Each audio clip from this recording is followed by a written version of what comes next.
मोदी सरकार के खिलाफ केजरीवाल ने खोला मोर्चा। विपक्षी नेताओं के दरवाजे पर जाकर मांग रहे साथ। अखिलेश, ममता, नीतीश ने दिया था साथ का वादा। ओवैसी और अब्दुल्ला ने केजरीवाल को खूब लताड़ा।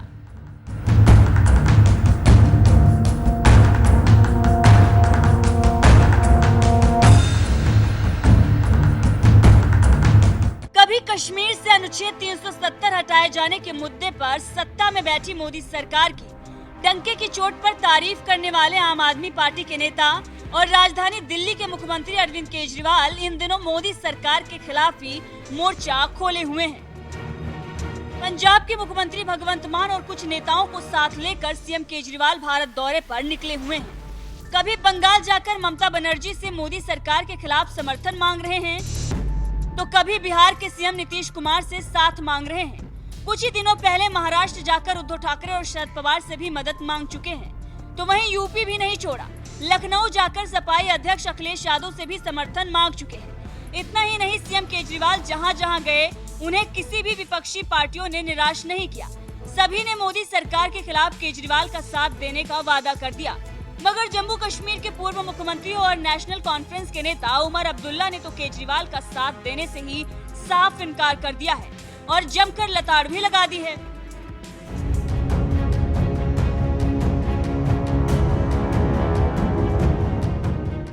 दरअसल मई में सुप्रीम कोर्ट का एक ऐतिहासिक आदेश आया था, जिसके तहत सरकारी अफसरों के ट्रांसफर पोस्टिंग का अधिकार दिल्ली की केजरीवाल सरकार को मिल गया था। लेकिन कोर्ट के फैसले के कुछ ही दिनों बाद मोदी सरकार एक अध्यादेश ले आई और फिर से अफसरों के ट्रांसफर पोस्टिंग के अधिकार दिल्ली के उपराज्यपाल यानी कि एलजी को दे दिए गए। और अब तो बिल लाकर इसे कानूनी रूप देने में भी जुटी हुई है मोदी सरकार। बस इसी के बाद से ही सीएम केजरीवाल मानो बौखला से गए और देश भर में घूम घूम कर विपक्षी पार्टियों का समर्थन जुटा रहे हैं, जिससे राज्यसभा में बिल गिर जाए और मोदी सरकार कानून न बना पाए।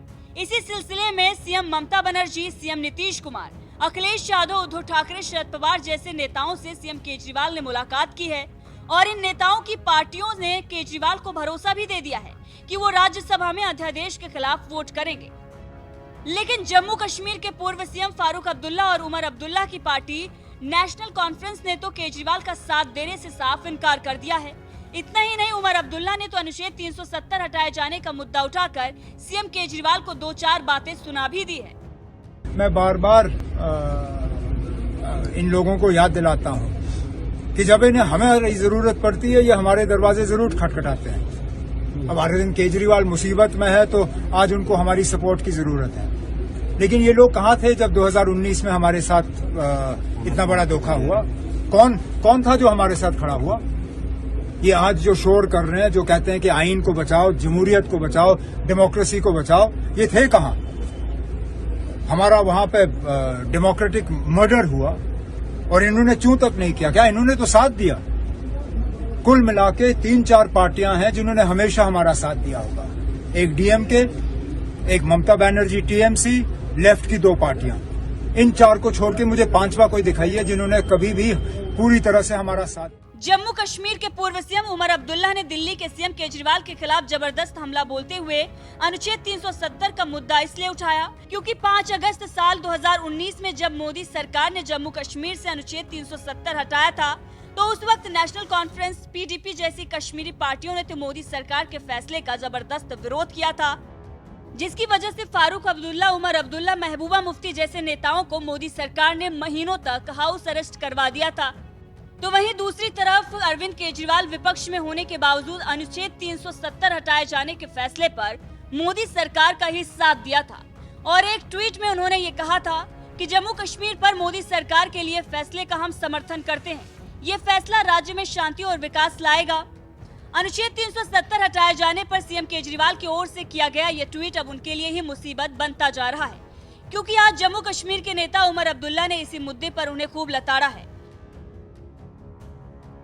तो वहीं कुछ ही दिनों पहले एआईएमआईएम अध्यक्ष और हैदराबाद से सांसद असदुद्दीन ओवैसी ने भी अनुच्छेद 370 का मुद्दा उठाकर सीएम केजरीवाल को जमकर लताड़ा था। केजरीवाल क्यों सपोर्ट किए नरेंद्र मोदी को 370 निकालते वक्त? केजरीवाल को नजर नहीं आया कि एक स्टेट को तोड़ के 3 यूनियन टेरिटरी बनाए गए तो उनके कान खड़े होने चाहिए थे। जब उनको ख्याल नहीं आया, जब वो दिखाना चाह रहे थे सबसे बड़ा हिंदू मैं हूं, मोदी से बड़ा हिंदू केजरीवाल है, उन्होंने कोशिश की 370 निकालते वक्त उनको समझ में नहीं आई बात। ये 370 निकालते वक्त आपने सपोर्ट किया बीजेपी को। अब देखिए ना अब क्या नतीजा निकला। सुप्रीम कोर्ट में वो केस जीतने के बावजूद भी सरकार ने ऑर्डिनेंस जारी कर दिया।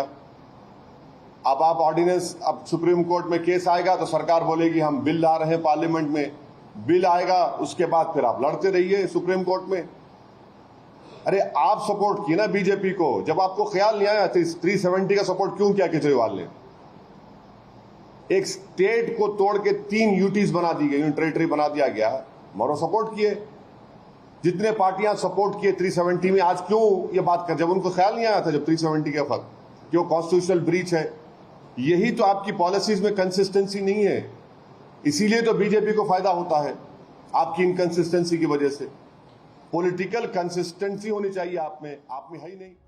सीएम केजरीवाल पर आरोप लगते हैं कि वो अपनी जरूरत के हिसाब से विपक्षी नेताओं का इस्तेमाल करते हैं।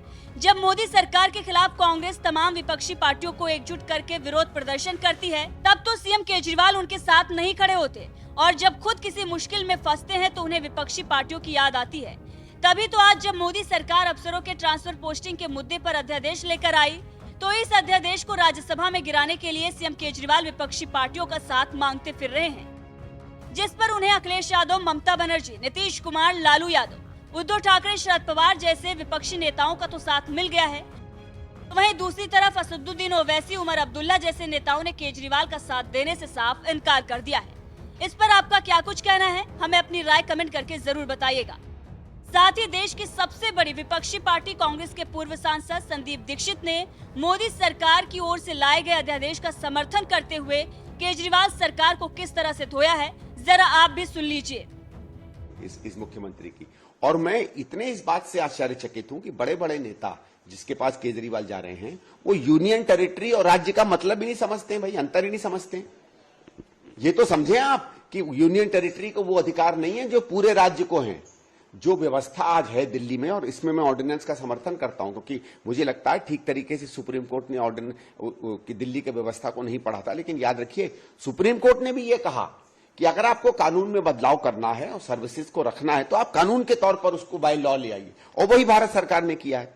तो जितने भी विपक्ष के नेता इस समय इनके साथ खड़े हैं, मैं उनसे आग्रह करूंगा कि दिल्ली की व्यवस्था और राज्यों जैसी नहीं है। और एक जो झूठ फैला रहा है ना केजरीवाल की, कल को छत्तीसगढ़ या राजस्थान के अधिकार ले लेंगे, भाई बेवकूफी की बात करो यार। वो तो संविधान में लिखा हुआ है क्या उनके अधिकार हैं। दिल्ली में जो संविधान में अधिकार थे वो यूनियन टेरिटरी के थे, उसके बाद उन अधिकारों को तमाम कॉन्स्टिट्यूशनल अमेंडमेंट करके चेंज किया गया है। उसी की ये रीइंटरप्रिटेशन है। जो स्टेट छत्तीसगढ़ या राजस्थान की हालत है वो दिल्ली की नहीं है। एक बार फिर यही केजरीवाल महाझूठ बोल के अपनी जान बचाने के लिए, अपनी गर्दन बचाने के लिए एक भ्रम फैला रहा है। अब तो दिल्ली सिर्फ दिल्ली वालों की नहीं है, देश के हर नागरिक का है। लेकिन केजरीवाल तो उन्हीं पार्टी से समर्थन मांग रहे हैं जो विपक्षी पार्टियां हैं। कांग्रेस से भी समर्थन मांगा है, वो डीएमके से, स्टालिन साहब से। ये तो और कहां से समर्थन मांगेंगे भाई, कहां से समर्थन मांगेंगे?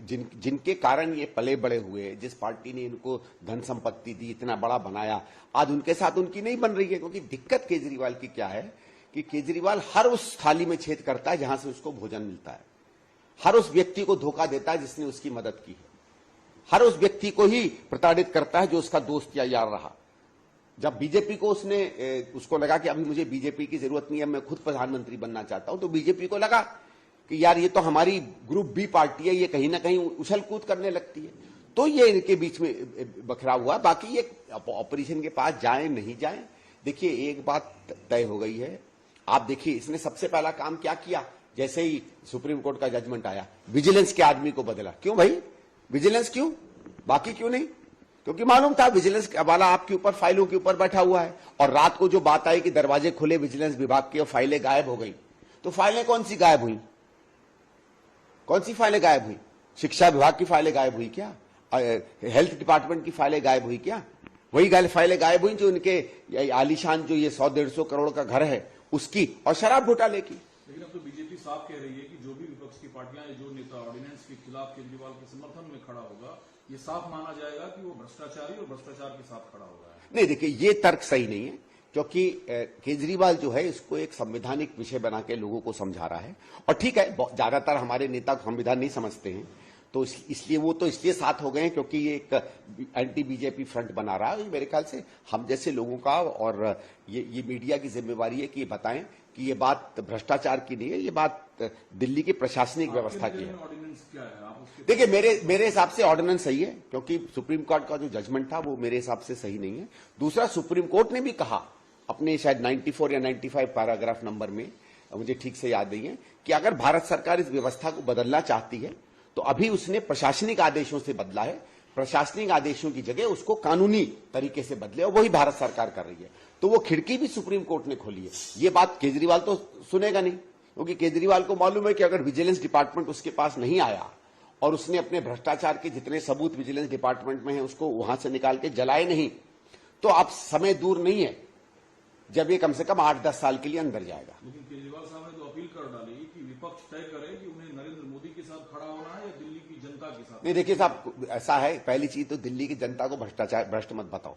हाँ, खुद भ्रष्ट हो, खुद भ्रष्टाचार करते हो, शराब में तुम पैसा बना रहे हो, एफबीयू यूनिट में पैसा बना रहे हो, अपने घर में पैसा बना रहे हो, बसों में पैसा बना रहे हो, स्कूल के कब्रों में पैसा बना रहे हो, कोविड में तुमने पैसा बनाया, इश्तहारबाजी में तुम पैसा बना रहे हो, हर जगह तुम पैसा बना रहे हो और दुहाई दे रहे हो। देखो, ये तो सब लोग पहले, ये पुरानी तौर तरीका, ये नया थोड़ी है भाई, कि जब अपने पे पड़े तो बड़ी बड़ी चीजों को इधर उधर दिखाने लगो। ये आज क्या है? ये तो जाने का डर सता रहा है। डर क्या, उनको मालूम है जेल जाएगा, उसमें डर क्या है? उसको पता, भाई देखो, जो भ्रष्टाचारी होता है, जो दुराचारी होता है, जो पापी होता है, उसको पता होता है उसने क्या पाप किया है, इसलिए सबसे ज्यादा वो डरता है। आपने कभी हम पर 2G का इल्जाम लगा, हम पर कॉमनवेल्थ का इल्जाम लगा, हम पर कोयले का इल्जाम लगा, कभी इस तरीके से कांग्रेस के किसी नेता को परेशान होते घूमते देखा? कभी देखा आपने? शीला जी पे 1000 इल्जाम लगे, कभी लगा आपको कि उनका जरा